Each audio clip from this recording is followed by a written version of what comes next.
สบายดีพี่น้องวันนี้เขาสิมาเฮ็ดพิธียิบคันบักเพ่งกันเนาะวันศีลนะมันนี้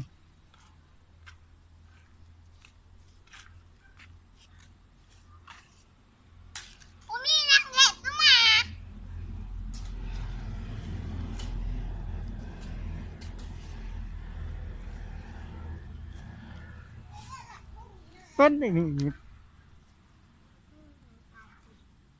ให้เขาจะดูคือตรงนี้ฉันพร้อมต่อสู้ต่อไปทำไมพร้อมจะสู้บอกสู้สวรรค์ที่มาบุญสองตัวแม่ใจทำไมแม่ในสู้สวรรค์เนี่ยหาข้างยืนตัวไม่นอนใครจะเกี่ยวคือมันจะเกี่ยวคือขึ้นต้นได้ตัดไปสิโนมามีตัดไหนเห็นเอามาไอซิววันเดนไ เบิ่งที่เห็ดนะนายเอมี่เป็นเลย สามสิเป็นไปแล้วนี่ดูคันตัวหยาตัวหยานี่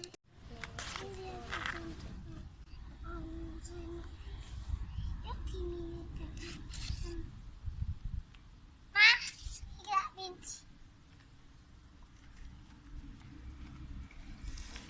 อาซิโก้เขามันมนเป็นที่สวยนะ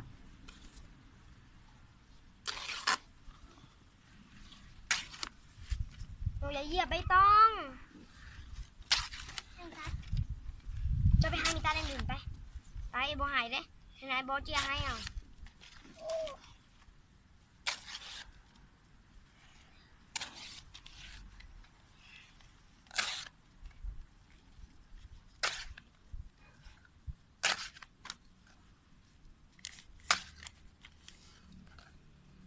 ทำไมใจเอ็มเบื่อดูใจเอ็ดมาทำไปทำคำบุญให้ฉันเอ้ยอย่าสอนนะหนูอย่ามองนะบอกไอ้บ่หายเลย อย่ามองนะ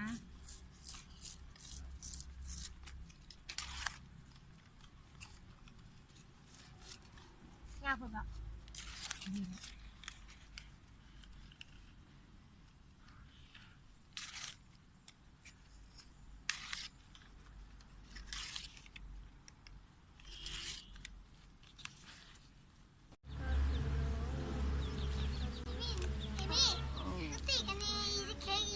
ไก่สีแดงแล้วไก่สีแดงแล้ว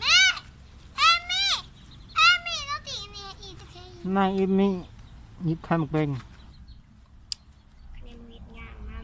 กำลังเป็นลูกเป็นล่างแล้ว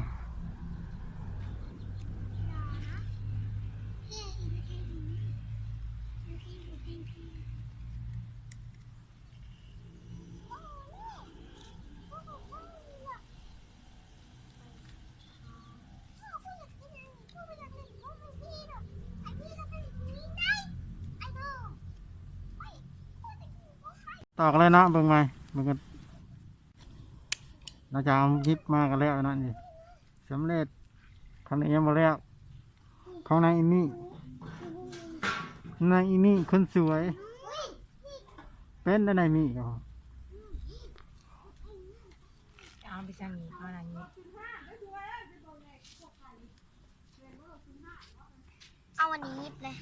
เดี๋ยวนี้มันจะไปแซ่ขอเลยนะนี่เนาะ จบคลิปแค่นี้เนาะพี่น้องถ้าสนใจก็กดไลค์ให้เด้อ รีบๆวัน